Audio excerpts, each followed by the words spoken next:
Praise the lord.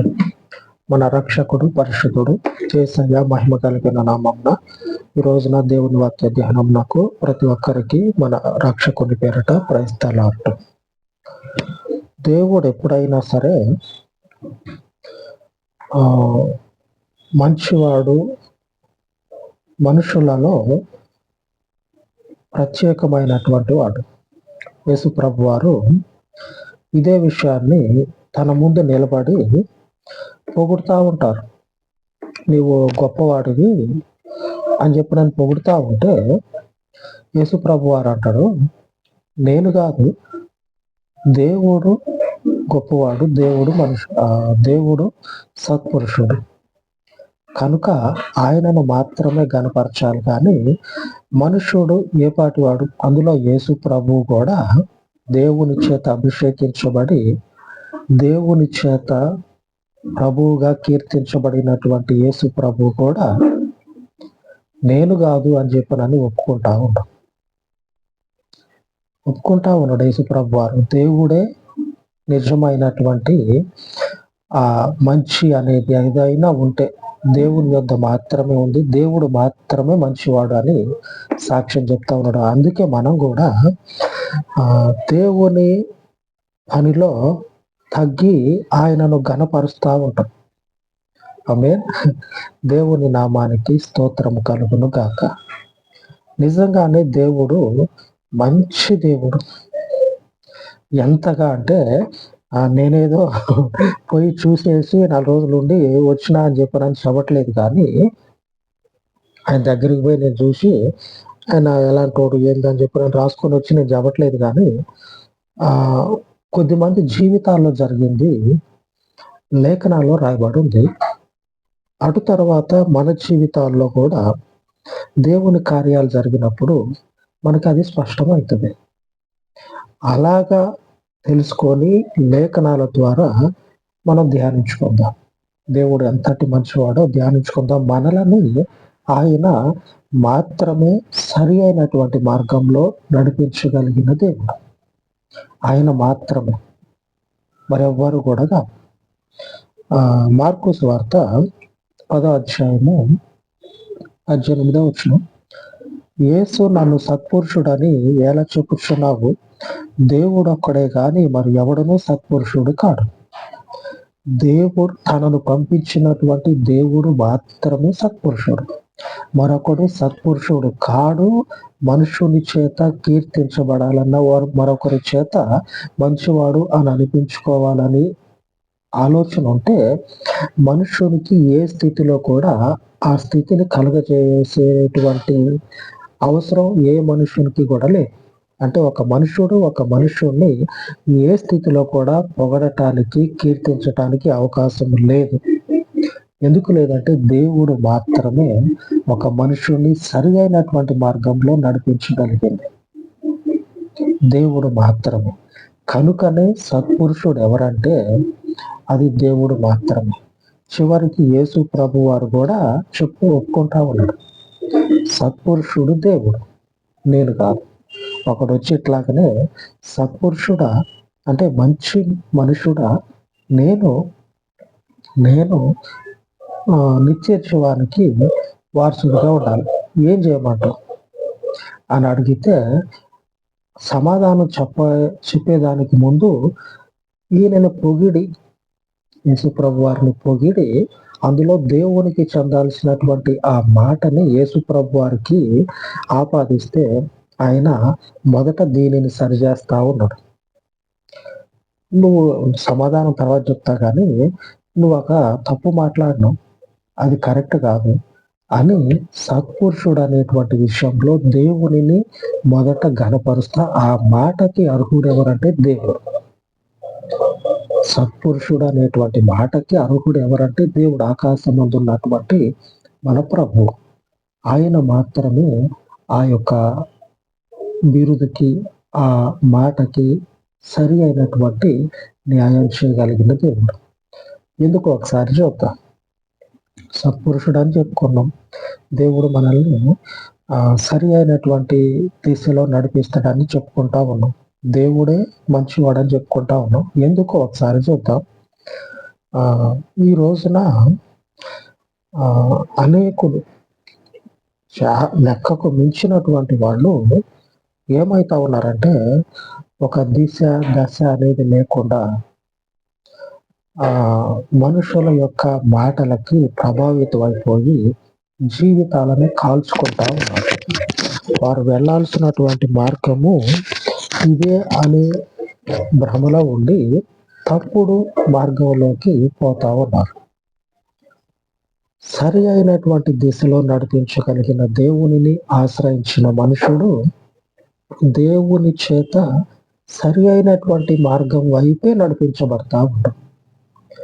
దేవుని చేత సరి అయినటువంటి మార్గము వైపే నడిపించబడతా ఉంటాం.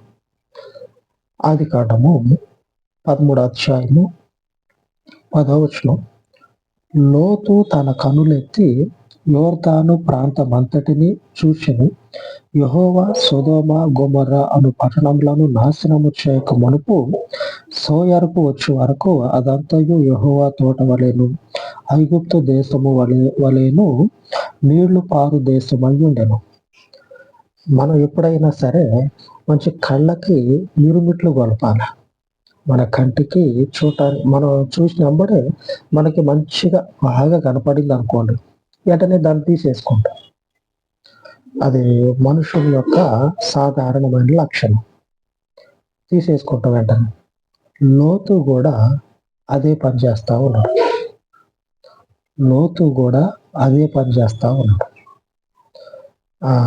చూసుడు దేవుని చేత శపించబడినటువంటి ఆ ప్రాంతం అంతా చూస్తే అది దేవుని తోట ఎలాగైతే ఉంటుందో, దేవుని ఇల్లు ఎలాగైతే ఉంటుందో, దేవుని యొక్క ఆ ప్రదేశం ఎలాగైతే ఉంటుందో అలాగ కళ్ళకి చూడటానికి ఒక రమ్యంగా కనపడతా ఉంది. మంచిగా చూస్తే ఆహా ఇది నాకు కావాలి అని కోరుకునే విధంగా కనపడతా ఉంది.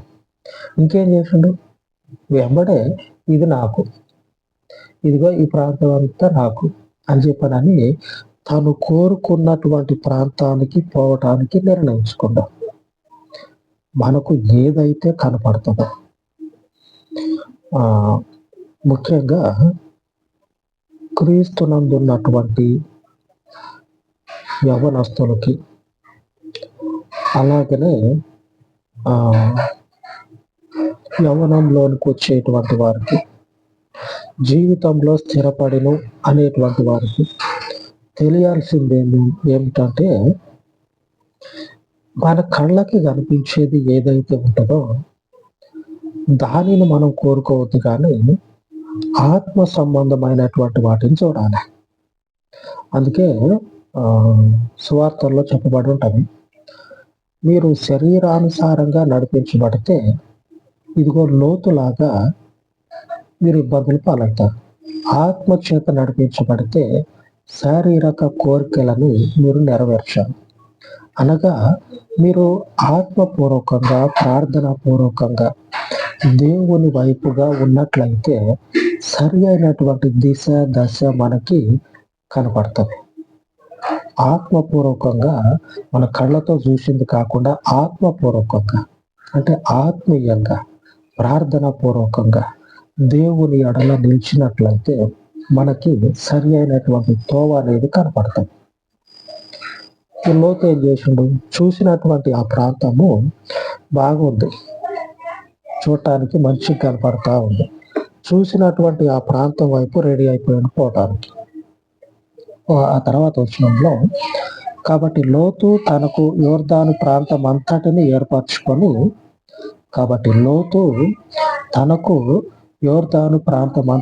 ఏర్పరచుకొని, తూర్పుగా ప్రయాణము చేసెను. అట్లు వారు ఒకరికొకరు వేరైపోయారు.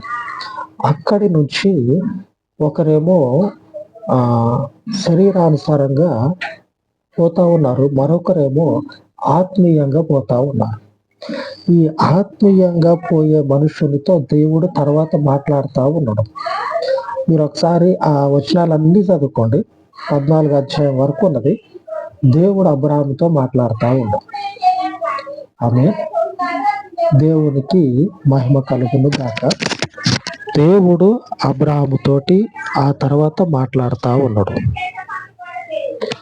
అబ్రహాం తోటి మాట్లాడి ఆయన ఆశీర్వాదాన్ని చూపిస్తా ఉన్నాడు. దేవుని ఆశీర్వాదాన్ని అబ్రహాముకి చూపిస్తా ఉన్నాడు.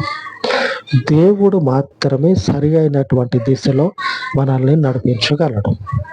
ఆమేన్. ఆయన పిలిచిన దేవుడు, తోడుగా ఉన్న దేవుడు, మనలని నడిపించుటకు సమర్థుడైన దేవుడు కనపడతా ఉంది. లేఖనాల్లో దేవుని నడిపింపు కనపడతా ఉంది. అబ్రహాము పిలువబడ్డాడు. పిలువబడిన తర్వాత ఆ కళ్ళకి ఏది కనపడితే అది కాకుండా, కళ్ళకి మనకి ఎప్పుడైనా సరే మనల్ని మోసం చేసేది ఎలాగుంటుందంటే, రంగుల ప్రపంచం అంటారు చూడండి, అట్లాగుంటుంది. ఎప్పుడైనా సరే, ఏ రోజైనా సరే అట్లాగా మోసం చేసేది ఎదురు పడితే ఆ కొద్దిసేపు ఆత్మ చేత నిలబడి ఉండండి. ఆ కొద్దిసేపే ఆ రంగులు అనేవి కళ్ళ నుంచి పక్కకు పోయేంత వరకు ఆత్మానుసారంగా గట్టిగా నిలబడి ఉండండి. తప్పింపబడతారు. ఇక్కడ ఉన్నటువంటి లోతు యొక్క పరిస్థితి శరీరానుసారంగా ఉన్నది. చివరికి వచ్చేళ్ళకే ఆ మనుషుని స్థితి ఇబ్బందులకి పాలైనట్లు, పరిస్థితుల్లో కూరుకుపోయినట్లు, అది భయంకరమైనటువంటి పరిస్థితికి వచ్చి ఇబ్బందులు పాలైనట్లు కనపడతా ఉంది. మరొక పక్క ఆత్మీయంగా నడిపించబడినటువంటి మనుషుడేమో దీవించబడతా ఉన్నాడు. ఎప్పటికీ కూడా నేను నిన్ను దీవిస్తా అని వాగ్దానం పొందుకుంటా ఉన్నాడు. ఆ తర్వాత వచనాల్లో మీరు చదివినట్లయితే దేవుడు అబ్రహాముతో మాట్లాడి వాగ్దానం చేస్తా ఉన్నాడు. ఆత్మీయంగా నడిపించబడినట్లయితే మన ఆశీర్వాదము మనకి స్థిరపడి ఉంటుంది ఎప్పటికీ. కనుక దేవుడు వాగ్దానం చేస్తా ఉన్నాడు. మనల్ని నడిపించగలిగే మన దేవుని ఈరోజు వాగ్దానము కీర్తన గ్రంథము 18:32 వచనం, నన్ను యథార్థ మార్గమున నడిపించువాడు ఆయనే. నన్ను యథార్థ మార్గమున నడిపించువాడు ఆయనే. మన దేవుడు మనలని సరి అయినటువంటి తోవలో నడిపిస్తాడు, యథార్థ మార్గంలో నడిపిస్తాడు. దేవుడు మాత్రమే, గుర్తుపెట్టుకోండి, యేసయ్య మాత్రమే. యేసయ్యని అభిషేకించినటువంటి ఆయన దేవుడు, మన తండ్రి, క్రీస్తు తండ్రి యెహోవా మాత్రమే, అనగా ఇప్పుడు క్రీస్తు మాత్రమే సరి అయినటువంటి దిశలో నడిపించగలడు. ఎందుకంటే ఆయన మనల్ని ఎన్నుకున్నాడు, దగ్గరికి చేర్చుకున్నటువంటి దేవుడు సరి అయిన తోవలోనే నడిపిస్తాడు. కనుక కొన్ని సందర్భాల్లో కళ్ళ ముందున్నటువంటి రంగుల ప్రపంచాన్ని తొక్కేసి ఆత్మీయంగా నిలబడాలి. అబ్రహామును చూడండి, దేవుడు పిలిచినప్పటి నుంచి ఆ మనుషుని జీవిత కాలం అంతా కూడా దేవుడు నడిపించుకుంటూ పోతూనే ఉన్నాడు. ఆ మనుషుడు ఎలాగున్నాడంటే క్రమక్రమంగా హెచ్చించబడతా ఉండు.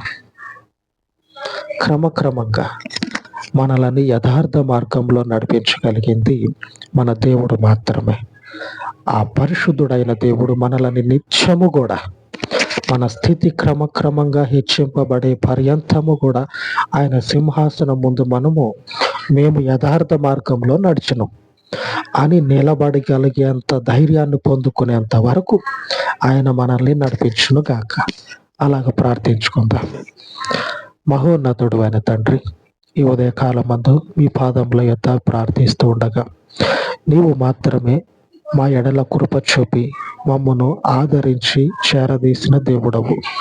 కనుక తండ్రి, నీ మార్గమును మా జీవితంలో నీ ఉంచినంత కాలము, మా జీవిత కాలం అంతయు తండ్రి నీవు మమ్మను మీ మార్గంలో నడిపించమని, ఏ తోట్రుపాటు, ఏ విధమైనటువంటి బలహీనత దరి చేరకుండా నిన్ను బట్టి నీ మార్గంలో మమ్మను స్థిరపరిచి బలపరచమని సజీవమయ్యున్నటువంటి మీ పరలోకపు నామమునకు ప్రార్థన చేయించు ఉండగా, శక్తి సంపన్నుడా, మీ పరలోకపు శక్తి బలములను జ్ఞాపకము చేసుకొని ఈ మనవులన్నిటినీ కూడా నీ ప్రజల పక్షముగా తీర్చమని, ఆశీర్వదించమని, ఈ విన్నపాలన్నిటినీ మీ కృపలో జ్ఞాపకం చేసుకునమని నజరేయుడైనటువంటి యేసుక్రీస్తు శక్తి కలిగిన నామమున ప్రార్థించి వేడుకొనుచున్నాను తండ్రి.